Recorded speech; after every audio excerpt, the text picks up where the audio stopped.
ভাইরা আমার, রমজান মাস শেষে তিনটি আমল যদি আপনি ধরে রাখতে পারেন, তিনটি কাজ, রমজান চলে গেছে, এই তিনটা কাজ আপনি ছাড়েন নাই, এগুলো যদি আপনি ধরে রাখতে পারেন, ইনশাআল্লাহ আপনার জীবনটা রমজানময় হয়ে যাবে, গোটা বছরটা আপনার জন্য রমজান হয়ে যাবে এবং আপনার রমজানের ইবাদত সাধনা, সিয়াম সাধনা, সমস্ত বন্দেগী এবং ভালো কাজ সার্থক হয়ে যাবে যদি রমজানের তিনটা জিনিসকে আপনি ধরে রাখতে পারেন। কয়টা জিনিস? তিনটা। বলবো সেগুলা। নাম্বার 1, 5 ওয়াক্ত নামাজ।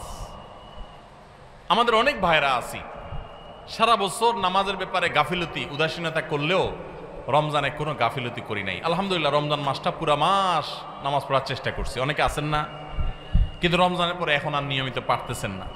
ভাই, আর কিছু না পারেন, বেশি কিছু না পারেন, রমজানে যে 5 ওয়াক্ত নামাজের অভ্যাস করছেন ওই অভ্যাসটা ধরে রাখেন। মরণ পর্যন্ত 5 ওয়াক্ত নামাজে কোনো ছাড়, কম্প্রোমাইজ দিয়েন না, কোনো প্রকার ত্রুটি করিয়েন না। আল্লাহর কসম, ঈমানের পর 5 ওয়াক্ত নামাজের চাইতে গুরুত্বপূর্ণ কোনো আমল আল্লাহর জমিনে, কোরআন এবং হাদিসে আরেকটা নাই। নামাজের চাইতে গুরুত্বপূর্ণ কোনো আমল আছে? ঈমানের পর 5 ওয়াক্ত নামাজের চাইতে গুরুত্বপূর্ণ, ফজিলতপূর্ণ, মর্যাদাপূর্ণ কোনো আমল কোরআন এবং হাদিসে আরেকটা। কিন্তু দুঃখের বিষয়, আমরা অনেক মুসলমান আছি বাংলাদেশে, আমরা নামাজ ঠিক মতো পড়ি না। কেউ 4 ওয়াক্ত পড়ে, ফজর পড়ে না, অথবা পড়লে 7টা বাজে উঠি পড়ে। কেউ শুধু জুমা পড়ে, মাঝে মধ্যে পড়ে টক্কা টক্কা। এরপর তিনি আবার নিজেকে খাঁটি মুসলমান দাবি করেন। আবার মুখে বলেও অনেকে, নামাজ না পড়লে কি হয়েছে? কি আছে? ঈমান আছে। নামাজ না পড়লে কি হয়েছে? কি আছে? ওনার ঈমান আছে। এটারে বলে মামুর বাইর আবদার। নামাজ পড়বেন না, আবার বলবেন ঈমান সব ঠিকঠাক আছে। এটা হলো মামুর বাইর আবদারের মতো, মানে বোগাস আবদার, ভিত্তিহীন আবদার। এ আবদার কোরআন সুন্নাহর সম্মত নয়। ওমর ফারুক রাদিয়াল্লাহু তাআলা আনহু বলেছেন, লা হাজ্জা ফিল ইসলাম লিমান তারাকাস সালাহ। যে মুসলমানের সন্তান নামাজ পড়ে না, নামাজ ত্যাগ করে ইচ্ছাকৃত ঠান্ডা মাথায়, ইসলামে তার কোনো হিস্সা নাই, কোনো অংশ নাই, তার ইসলামে কোনো ভাগ নাই, ইসলামে তার কোনো নাম নিশানা নাই যে নামাজ ইচ্ছাকৃত ত্যাগ করে। অনেক ইমামদের মতে ইচ্ছাকৃত ঠান্ডা মাথায় কেউ নামাজ ত্যাগ করলে সে ইসলাম থেকে খারিজ হয়ে যায়। এত জঘন্য ব্যাপার। অন্য যত আপনি গুনাহ করেন না কেন, গুনাহের কারণে আপনি পাপিষ্ঠ হবেন, অপরাধী হবেন, শাস্তিযোগ্য হবেন, কিন্তু বেঈমান হবেন না। নামাজ এমন একটা আমল, অনেক ইমামদের মতে এই নামাজ ত্যাগ করলে মানুষ বেঈমান হয়ে যায়, কাফের হয়ে যায়। আমাদের বাংলাদেশে মানুষের ঈমান মাশাআল্লাহ এত মজবুত, এটা লোহা দিয়া পিটাইলেও, কামারের লোহা দিয়ে পিটাইলেও আমাদের ঈমান যায় না। নামাজ না পড়তে না পড়তে না পড়তে না পড়তে এমনি কেবল অন্তরে মোহর পড়ে গেছে, এরপরেও সে বড় গলায় দাবি করে নামাজ না পড়লে কি হয়েছে, আমার ঈমান ঠিক আছে।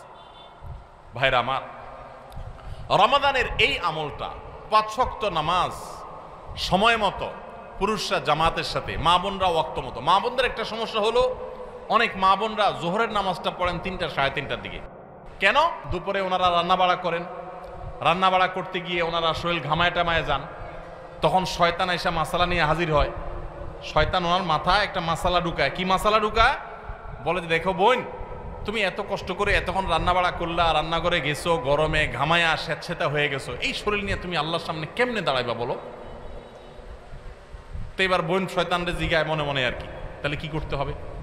এবার শয়তান তার মনে মনে বলে দেয় যে, আরে নামাজ তুমি ঠান্ডা মাথায় ফ্রেশ মুডে পড়বা, হাতের কাজ শেষ করে নাও, রান্না বাড়া শেষ করে নাও, সবারে খাবার টাবার দিয়ে নাও, তুমি বাথরুমে যাও, সুন্দর করে গা ডলে গোসল করো, ফ্রেশ হয়ে আসো, এরপরে 3টা, 3:30 আসরের নামাজ সুই সুই হয়ে যাবে, এবার তুমি ফ্রেশ মুডে একটু নামাজ পড়ো। কাজটা কি ভালো হইলো না খারাপ হইলো? দেখতে কিন্তু ভালো মনে হচ্ছে, তাই না? যে উনি ফ্রেশ মুডে নামাজ পড়বে। টাইম যদি পার হয়ে যায় তো এই ফ্রেশ মুডের 2 পয়সার কোনো মূল্য। আল্লাহ বলেছেন, ইন্নাস সালাতা কানাত আলাল মুমিনিনা কিতাবা মাওকুতা। নামাজ ইমানদার জন্য নির্দিষ্ট সময় পড়াটা ফরজ করা হয়েছে। এজন্য মা বোনরা সময় হওয়ার পর দেরি না করে, অনেক মা বোনরা মসজিদে আজানের অপেক্ষা থাকেন, বলে মসজিদে পুরুষরা নামাজ না পড়লে মহিলারা বাসায় নামাজ পড়া যাবে না। না ভাই, পুরুষদের উপর ইসলাম এত ঝুলায় রাখে নাই মা বোনদেরকে। আরে মা বোনদেরকে যে পাওয়ার ইসলাম দিয়েছে, পৃথিবীর নারীবাদীদের 14 গোষ্ঠীর জন্মের বহু আগে ইসলাম নারীদেরকে আকাশে তুলে রেখেছে। এরা এগুলো চিন্তাও করতে পারবে না, এত মর্যাদা দিয়েছে। উমরা যাবেন, পুরুষ হয়েছেন তো জোরে জোরে তলবিয়া পড়া লাগবে, রোজা আছেন আর গায়ে রোজা আছেন, কোনো মাফ নাই, ছাড় নাই। আর মহিলা হলে আস্তে আস্তে পড়বো, রিল্যাক্স মুড, কোনো টেনশন নাই, কি আরাম, চিন্তা করেন। পুরুষ হয়েছেন 5 ওয়াক্ত মসজিদে দৌড়ায় যায়, জামাতের সাথে নামাজ পড়তে হবে। আর জামাতের সাথে নামাজ না পড়ে অবহেলা করে বাসায় নামাজ পড়ছেন তো খবর আছে, আযাব আছে, আপনি ওয়াজিব তরক করেছেন, গুনাহগার। আর মা বোন মসজিদে যাওয়ার ডিউটি নেই, বাসা পড়লেই পুরুষদের সমান সওয়াব পাবে। ভাই একটা একটা করে আমি দেখাই, অন্তত 10-20টা আমল আমি দেখাতে পারবো যে পুরুষদেরকে আল্লাহ এবং তার রাসূল কষ্ট করে করতে বলেছেন। একই কাজ মহিলাদের বিনা কষ্টে আরামসে রিল্যাক্স মোডে করতে বলেছেন, সওয়াব সমান, কোনো কোনো ক্ষেত্রে আরো বেশি। নবী সাল্লাল্লাহু আলাইহি সাল্লাম বলেছেন ওয়া বুয়ুতুহুন্না খায়রুল লাহুন্না, নবীজির মসজিদে এসে পুরুষরা নামাজ পড়ে যে সওয়াব পাবে, যেই মহিলা নবী সাল্লাল্লাহু আলাইহি সাল্লামের পিছনে নামাজ পড়তে চেয়েছেন তিনি বলেছেন তুমি তোমার বাসায় পড়লে সওয়াব আরো বেশি হবে। মা বোনদেরকে ইসলাম এত সুযোগ দিয়েছে। তো যাই হোক, এত সুযোগ পাওয়ার পরও অনেক মা বোন তারা হেলায় হারা রমজানের এই আমলটা যদি ধরে রাখতে পারেন, পুরুষরা ওয়াক্ত মতো জামাতের সাথে আর মা বোনরা ওয়াক্ত হয়ে গেলে নিজ জায়গায় দেরি না করে নামাজ পড়ে ফেলেন, ইনশাআল্লাহ আপনার রমজান 30 দিনের হবে না, আপনার রমজান 365 দিনের হবে। সবাই 5 ওয়াক্ত নামাজ ঠিকমতো পড়বো তো ইনশাআল্লাহ। যার 5 ওয়াক্ত নামাজ যত সুন্দর, সে তত আপার ক্লাসের মুসলমান, তার তাকওয়া তত স্ট্রং, তত মজবুত। যার নামাজ যত সুন্দর। নামাজ কিভাবে সুন্দর হয়? ধীরে সুস্থে পড়লে, সময় মতো পড়লে, মনোযোগ নিয়ে পড়লে, খুশুর সাথে পড়লে, সুন্দর কেরাত দিয়ে পড়লে, শুদ্ধ করে পড়লে, ভালোভাবে পড়লে, আস্তে আস্তে রুকু, আস্তে আস্তে সিজদা, সবকিছুতে গতি ভালো না ভাই। মোবাইল নেটে গতি ভালো, নামাজের মধ্যে গতি ভালো না। নামাজের গতি যত কম হবে, যত স্লো হবে, যত আস্তে আস্তে হবে, যত ধীরে ধীরে হবে, তত নামাজের মর্যাদা আল্লাহর কাছে বেশি হবে। আপনার মসজিদে যে মুসল্লি সবচেয়ে বেশি সময় নিয়ে নামাজ পড়ে, আপনি বুঝবেন এই লোকটা সবচেয়ে আপার ক্লাসের মুসলমান। নামাজের ক্ষেত্রে অন্তত, তার অন্য ক্ষেত্রে ত্রুটি থাকলে সে অবশ্যই দোষী হতে পারে, বাট নামাজটা তার সবচেয়ে সুন্দর, কারণ সে নামাজের সবচেয়ে বেশি সময় নিচ্ছে। এই জন্য সময় নিয়ে ধীরে ধীরে সুন্দর করে নামাজ পড়বো তো ইনশাআল্লাহ। রমজানে যারা নামাজ পড়ছেন ভাই, মরণ পর্যন্ত নামাজ পড়বেন। আপনারা কোরআনের একটা আয়াত শুনেছেন, জাহান্নামীদেরকে যখন জাহান্নামে নিক্ষেপ করা হবে, জাহান্নামীদের সাথে জান্নাতীদের কনভারসেশন হবে, কথোপকথন হবে। জাহান্নামীদেরকে জিজ্ঞাসা করা হবে মা সালাকাকুম ফি সাকার, তোমাদের কোন অপকর্মে, কোন বদভ্যাসে, কোন খারাপ কাজ তোমাদেরকে জাহান্নামে এনেছে বলো। তারা বলবে ভাই ক্বালু লাম নাকু মিনাল মুসাল্লিন, ক্বালু লাম নাকু মিনাল মুসাল্লিন। জাহান্নামীরা বলবে আমাদের যেই অপকর্মে, যেই পাপের কারণে আজ জাহান্নামে আসতে হয়েছে, সে পাপ হলো যে আমরা মুসল্লি ছিলাম না দুনিয়াতে, 5 ওয়াক্ত নামাজ ঠিক মতো পড়তাম না। ভাইরে, যা করেন না করেন সবকিছুর আগে 5 ওয়াক্ত নামাজটা ঠিক করেন। ইমানদারের জীবন যাবে, নামাজ যেতে পারে না ভাই, কোনো অবস্থাতে না, কোনো অবস্থাতে না। নামাজ ত্যাগ করার কোনো সুযোগ নেই। নামাজ এমন ইবাদত, দেখেন আপনার কাছে যদি পানি না থাকে, ওযু করার মতো পানি না থাকে, তাহলে তো নামাজ মাফ নাকি? যে পানি নাই বেচারা কি করবে? পানি না থাকলে কি করতে হবে? মাটি দিয়ে তায়াম্মুম করতে হবে। আপনার সতর ঢাকতে হয় নামাজের জন্য, পুরুষের নাভি থেকে হাঁটু পর্যন্ত। সতর ঢাকার মতো কাপড়ও যদি না থাকে, এরকম কোনো পরিস্থিতি আল্লাহ না করুন যদি আপনি পড়েন, তাহলে তো নামাজ মাফ নাকি? জি না, ওই অবস্থায় নামাজ পড়তে হবে। কেউ কেবলা কোন দিকে, কেবলার দিকে নামাজ পড়া ফরজ, এটা নামাজের শর্ত যে কেবলামুখী হওয়া। এখন কেবলা কোন দিকে আপনি কোনোভাবে জানতে পারছেন না, আকাশ মেঘলা বা কোনো কারণে এমন জায়গায় আছেন সূর্য দেখছেন না, কোনো কম্পাস নাই, এমন জায়গায় আছেন কেবলা কোন দিকে আপনি সেটা ফাইন্ড করতে পারছেন না। তো ফাইন্ড আউট করতে না পারলে, কেবলা নিরূপণ করতে না পারলে নামাজ মাফ নাকি? তাহলে কি করবে? কাউকে জিজ্ঞাসা করে পারলে পড়বে, আর জিজ্ঞাসা করার মতো কোনো লোক না থাকলে, কেউ যদি তথ্য দিতে না পারে সঠিক, তাহলে যেই দিকে কেবলা বলে তার মন বলবে সেদিকে ফিরে নামাজ পড়বে, তারপর নামাজ মাফ নাই। কেউ যদি দাঁড়ায় নামাজ পড়তে না পারে, অসুস্থ হয়ে পড়ে, তাহলে তো মাফ নাকি? আল্লাহু আকবার। দাঁড়ায় পড়তে পারে না, তাও মাফ নাই। কি করতে হবে? বসেও যদি পড়তে না পারে, হসপিটালে বেডে হাত পা সব ব্যান্ডেজ করা, শোয়া আছে, বসার ক্ষমতা নেই, তাহলে তো মাফ নাকি? আল্লাহু আকবার। ওই অবস্থায়ও নামাজ পড়তে হয়। কিভাবে নামাজ পড়বে সে? ইশারায়, চোখের ইশারা নামাজ পড়বে, মনে মনে নামাজ পড়বে। যতক্ষণ পর্যন্ত তার সেন্স আছে, হুঁশ আছে, নামাজ মাফ নাই। সেন্স চলে গেছে, বেহুশ হয়ে গেছে, 5, 7, 10 দিন বেহুশ সেন্সলেস চলে গেছে, তাহলে ভিন্ন কথা। সেন্স নাই, তার আর নামাজ নাই। কিন্তু যতক্ষণ পর্যন্ত সেন্স আছে ততক্ষণ পর্যন্ত নামাজ আছে। এই জন্য ভাই, নামাজ ত্যাগ করবেন না। প্রিয় নবী সাল্লাল্লাহু আলাইহি সাল্লাম আপনার আমার প্রাণের নবী। আমরা নবীর ভালোবাসার কথা বলি অনেকে। শুনেন, নবী সাল্লাল্লাহু আলাইহি সাল্লামের নামাজের ব্যাপারে কি সিরিয়াসনেস ছিল জানেন? ওনার জীবনের শেষের দিকে এসে যখন একা একা ওনার রুম থেকে মসজিদে এসে নামাজ পড়ার মতো ক্ষমতা ছিল না। আপনারা যারা মদিনায় গেছেন তারা দেখেছেন, ভিডিওতে অনেকে দেখেছেন, তার যে মিম্বর, সেখান থেকে তার যে কবরটা, এই কবরটাই ছিল তার থাকার কক্ষ। এই দুইটার মধ্যে দূরত্ব কিন্তু সামান্য কয়েক হাত, সামান্য কয়েক হাত। আমাদের যে স্টেজটা আছে, স্টেজের 2 গুণ বা 3 গুণ হবে বড় জোর, এতটুকু জায়গা। এই বাঁশের ঘেরাওটার এক মাথা থেকে আরেক মাথা, এত বড় হবে না, এর অর্ধেক হবে। এইটুকু জায়গা হেঁটে আসার মতো শরীরে ক্ষমতা নাই। তখন পর্যন্ত প্রিয় নবী সাল্লাল্লাহু আলাইহি সাল্লাম তার এক হাত আলী রাদিয়াল্লাহু তাআলা আনহুর কাঁধে, আরেক হাত আব্বাস রাদিয়াল্লাহু তাআলা আনহুর কাঁধে দিয়ে, 2 সাহাবীর কাঁধে 2টা হাত দিয়ে পুরা শরীরের ভার তাদের উপরে ছেড়ে দিয়ে 2টা পাও মোবারক মাটিতে রেখে দাঁড়াবেন, সেই শক্তি ছিল না মৃত্যুর আগ মুহূর্তে। পাগুলোকে মাটির সাথে টানতে টানতে রুম থেকে মিম্বার পর্যন্ত এসেছেন এবং নামাজ পড়াবেন ইমামতি করে, সেই শক্তি নাই। আবু বকরকে নির্দেশ করেছেন, আপনি নামাজ পড়ান, আমি নামাজের ইমামতি করার শক্তি নাই। ভাইরা আমার, এরকম কঠিন সময় পর্যন্ত প্রিয় নবী সাল্লাল্লাহু আলাইহি ওয়াসাল্লাম নামাজ ত্যাগ করা তো দূরের কথা, জামাত পর্যন্ত ত্যাগ করেননি। ওমর রাদিয়াল্লাহু তাআলার কথা আপনারা শুনেছেন, ফজরের নামাজের ইমামতি করতেছিলেন। ওই সময় ফিরোজ আল লুলু নামে একজন অগ্নি পূজক, ইসলামের দুশমন, খঞ্জর লুকিয়ে এনেছিল কাপড়ের মধ্যে। যখন তিনি নামাজের মধ্যে আসেন, এমন একটা পজিশনে আসেন যে তিনি নামাজের গভীরে প্রবেশ করে গেছেন, তখন খঞ্জর আঘাত করেছে তার খঞ্জর দিয়ে তার পেটে। সাথে সাথে নাড়ি বুড়ি বের হয়ে এসেছে, রক্তে সব ভেসে গেছে, উনি পড়ে গেলেন নামাজের মধ্যে। কিন্তু সবাই ধরাধরি করে তাকে নিয়ে যাওয়া হলো, নিয়ে গেলেন। তিনি সেন্সলেস হয়ে যাচ্ছেন, রক্ত শূন্য হয়ে, মৃত্যু ঠিক আগ মুহূর্তে, এর কিছুক্ষণ পরেই মারা গেছে।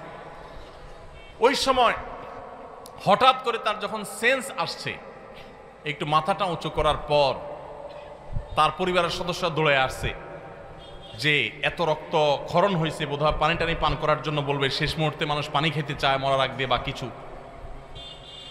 যখন তারা দৌড়ে আসছে, উনি তাদেরকে বলতেছেন, নামাজের মধ্যে যে আমার দুর্ঘটনা হলো, মানুষদের নামাজের কি হলো, জামাতের ব্যবস্থা হলো কিনা, নামাজের কি হলো সেই চিন্তা করছেন ওই মৃত্যুর মুহূর্তে পর্যন্ত।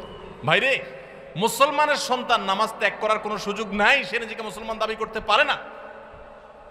ইমাম আবু হানিফা রাহমাতুল্লাহি আলাইহির মত যে যদি কেউ নামাজ ত্যাগ করে এবং তার মধ্যে অপরাধ বোধ থাকে যে আমি অন্যায়কারী, উচিত না আমার কাজটা করা, আমি শুরু করবো ইনশাআল্লাহ, আল্লাহ আমায় মাফ করো, এরকম বোধ যদি কারোর মধ্যে থাকে, সে কাফের হবে না, কিন্তু নামাজ ত্যাগ করা কিন্তু।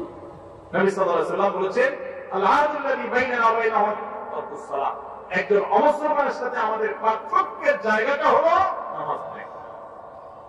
এজন্য ভাই নামাজ পড়বো তো ইনশাআল্লাহ।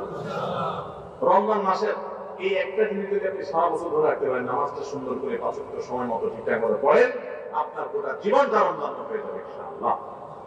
দ্বিতীয় যে আমলটা কথা বলছি রমজান করে ধরে রাখার জন্য, সেটা হলো ভাই কোরআনে কারীমের তিলাওয়াত। আমরা অনেকে আলহামদুলিল্লাহ তারাবিতে খতম শুনছি, তাই না? অনেকে মাশাআল্লাহ একটু কোরআন তেলাওয়াত করার চেষ্টা করছি। যারা পারি না পড়তে, তারা পড়া শুরু করে দেন। আমরা সুন্নাহ ফাউন্ডেশন থেকে আপনাদের সর্বস্তরের সাধারণ মানুষের কোরআন শেখার সুবিধার্থে আমরা একটা কোর্স রেডি করছি। এটা প্রায় 80% কাজ ইতিমধ্যে সম্পন্ন হয়ে গেছে আলহামদুলিল্লাহ। এটা 20% কাজ বাকি আছে। আশা করছি খুব শীঘ্রই সেটা শেষ হয়ে যাবে। হয়ে গেলে এটা আমরা সবার জন্য ওপেন করে দেব। অনলাইনে আপনি নিজে নিজে কোরআন শিখতে পারবেন। তারপর আপনার এলাকার ইমাম মুয়াজ্জিনদের সহযোগিতা নিতে পারলে, ইমাম ছাত্র সহায়তা নিতে পারলে আপনার জন্য আরো বেশি ভালো হবে। তো আপনারা যারা কোরআন পড়তে পারেন তারা কোরআন শিখে ফেলবেন, আর যারা পারেন তারা নিয়মিত পড়বেন। প্রতিদিন 10 লাইন 20 লাইন শোয়ার আগে বা যে কোনো একটা টাইম ফিক্স করবেন, এটা আমি কোরআন পড়া ছাড়া আমি ঘুমাবো। চেষ্টা করা যাবে ইনশাআল্লাহ। রমজানের কোরআন তেলাওয়াতের আমলটা সারা বছর একটু হলেও ধরে রাখেন, আপনার জীবনটা বদলে যাবে। আপনি আমল করবেন, দেখবেন। নাম্বার 3 নম্বর আমল হলো রমজান মাসটা মূলত গুনাহ ত্যাগের মহড়ার মাস, গুনাহ ত্যাগের প্রশিক্ষণ নেওয়ার মাস। আল্লাহ বলেছেন কুতিবা আলাইকুমুস সিয়ামু কামা কুতিবা আলাল্লাযিনা মিন ক্বাবলিকুম লাআল্লাকুম তাত্তাকুন। তোমাদের উপর সিয়াম ফরজ করা হয়েছে, তোমাদের পূর্বপুরুষদের উপর যেমন ফরজ করা হয়েছিল। কেন? যেন আশা করা যায় তোমরা মুত্তাকি হতে পারো। মুত্তাকি মানে কি? গুনাহ ছাড়া শেখা। পৃথিবীতে যত অপরাধ হয়, দুনিয়াতে যত পাপের কাজ হয়, এই সমস্ত অপরাধ, সমস্ত পাপের কাজ সাধারণত দুই কারণে হয়। এক হলো পুণ্যবৃত্তির কারণে হয়, আর হলো যৌন বৃত্তির কারণে হয়। মানুষ পেটের তাড়নায়, যৌন তাড়নায় বেশিরভাগ ক্ষেত্রে খুন খারাপি, অপরাধী, রাজধানী, নানা রকমের অনাচার অন্যায় করে। রমজান মাসে যে আমরা রোজা রাখি, একটু চিন্তা করে দেখেন, এত কাজ থাকতে আল্লাহ তাআলা কেন বললেন পানাহার করা যাবে না, যৌনাচার করা যাবে না? এটা তো আল্লাহ বলেন নাই যে রমজান মাসে রোজা হলেও দিনে ঘুমানো যাবে না। ঘুমের রোজা হতে পারতো না? যে ঠিক আছে সুবহ সাদেক ফজর আযান থেকে নিয়ে মাগরিব পর্যন্ত ঘুমানো যাবে না, এটাই রোজা হতে পারতো না? সেটা না হয়ে আল্লাহ বললেন কি কি বিধান দিলেন? যে সুবহ সাদেক থেকে নিয়ে সূর্য ডোবা পর্যন্ত দুইটা কাজ করা যাবে না। কয়টা কাজ? একটা হলো পানাহার করা যাবে না, খাওয়া পান করা যাবে না, আরেকটা হলো যৌনাচার করা যাবে। কেন ভাই? এর কারণ হলো এই দুইটা জিনিসকে যদি মানুষ কন্ট্রোল করা শিখে, এই দুইটা জিনিসকে মানুষ যদি নিয়ন্ত্রণ করা শিখে, মানুষ এমনি নির্দিষ্ট হবে।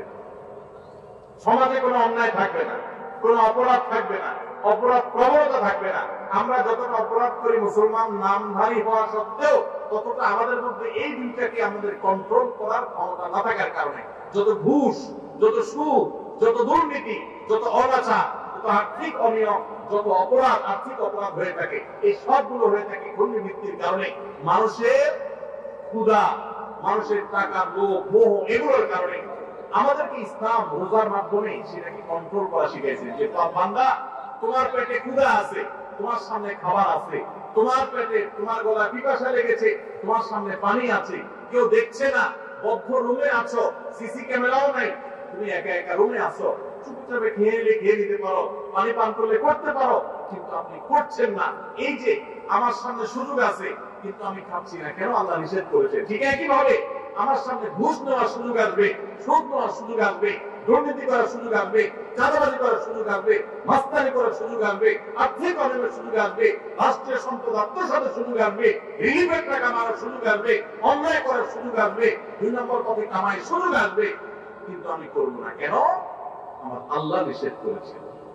যে আল্লাহর ভয়ে রোজা রেখে আমি খাই নাই, যে আল্লাহর ভয়ে রোজা রেখে আমি পান করি নাই, যে আল্লাহর ভয়ে আমার পিপাসা ছিল, ক্ষুধা ছিল, খাবারও ছিল, কিন্তু আমি সেগুলো বলি নাই, সেই আল্লাহর ভয়ে আমি সারা বছর যদি দুর্নীতি ছেড়ে দিই, তাহলে সমাজটা ফেরেশতা হয়ে যাবে না?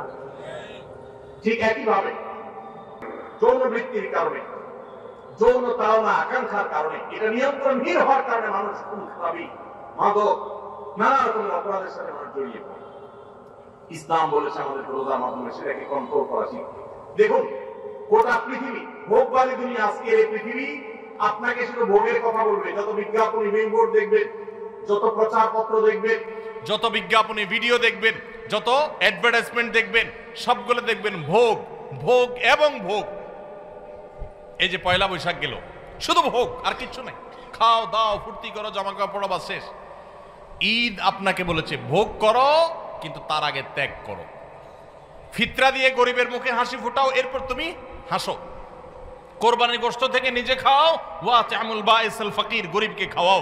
ইসলামের উৎসবে ভোগও আছে, ত্যাগও আছে, কিন্তু এই সমস্ত বর্ষবরণ টরণ, এই সমস্ত অনুষ্ঠানে শুধু ভোগ আছে, এগুলোতে কোনো ত্যাগের শিক্ষা নাই। গোটা সমাজ আজ উচ্ছন্নে চলে যাচ্ছে, গোটা সমাজ আজ নষ্টের দ্বার প্রান্তে চলে যাচ্ছে। এর অন্যতম প্রধান কারণ হলো আমরা একটা ভোগবাদী পৃথিবীতে আছি। এখন আমাদের সবাই শুধু ভোগ করা শিখে, ত্যাগ শিখে না।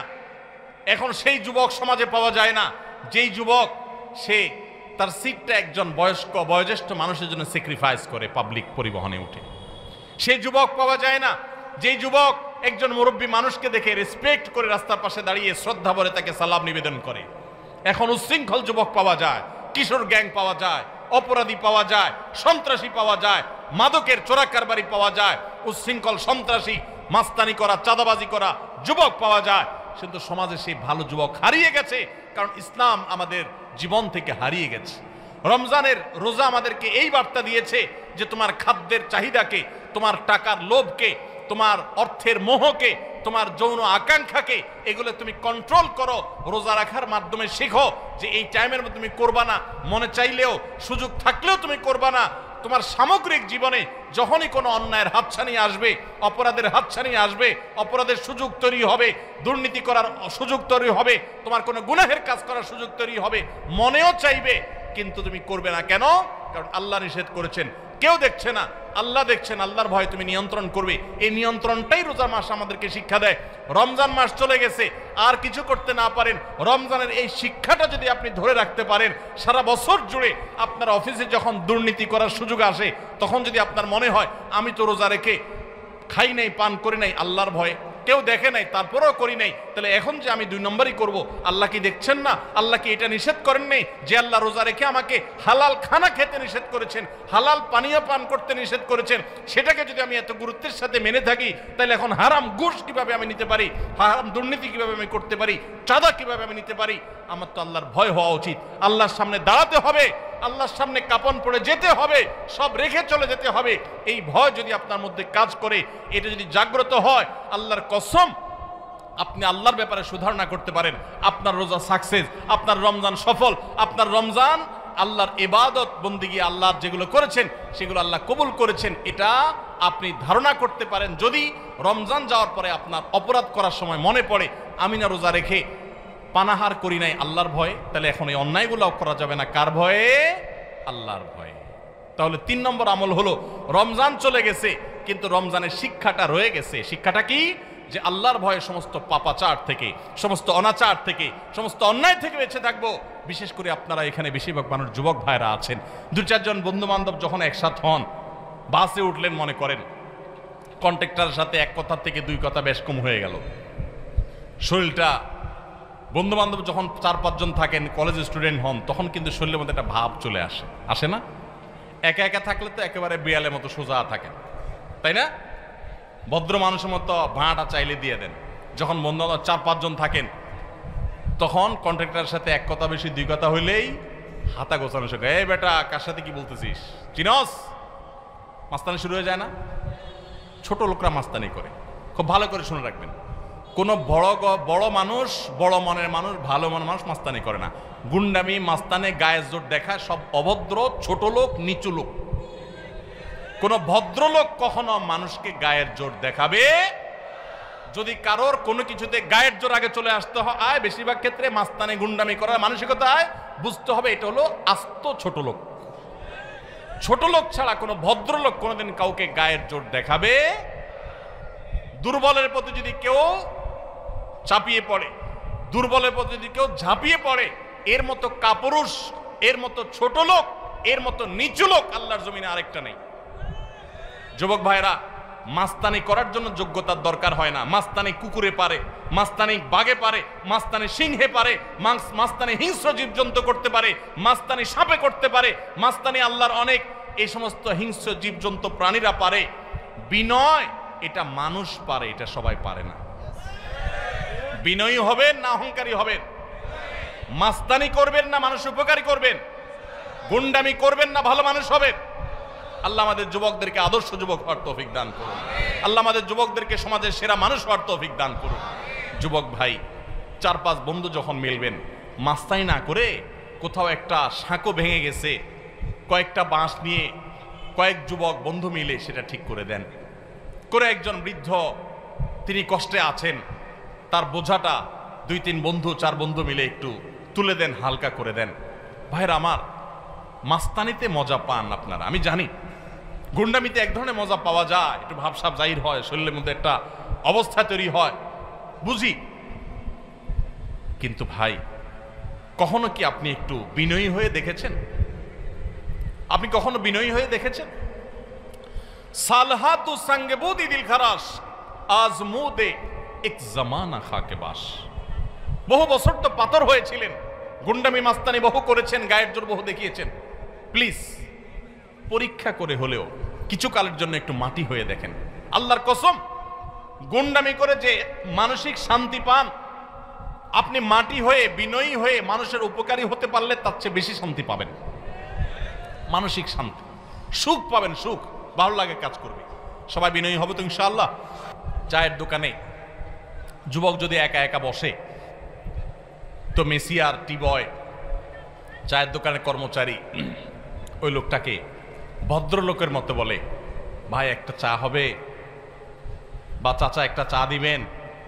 আর বন্ধু বান্ধব যখন 4-5 জন থাকে, আড্ডা ফাড্ডা মারে, শরীরে একটু ভাবসাব আসে,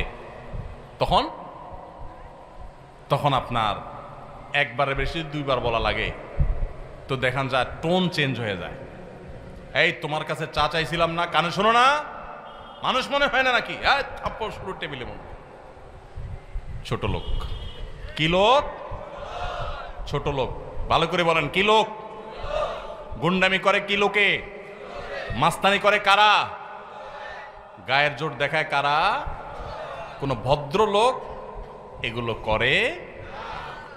ভদ্রলোক হবেন না ছোট লোক হবেন? মানুষের মধ্যে পশুত্ব আছে, পশুত্ব। রমজান মাসে আমাদের এই পশুত্বকে নিয়ন্ত্রণ করতে শিখায়। নিয়ন্ত্রণ, খাইতে চায়, খায়, খানাও আছে কিন্তু খাওয়া যাবে না। এই যে পশুত্ব, কন্ট্রোলের জন্য শিখাচ্ছে। আমার চাইলেই সবকিছু করব না, আমি নিষেধ সেটা আমি করব না।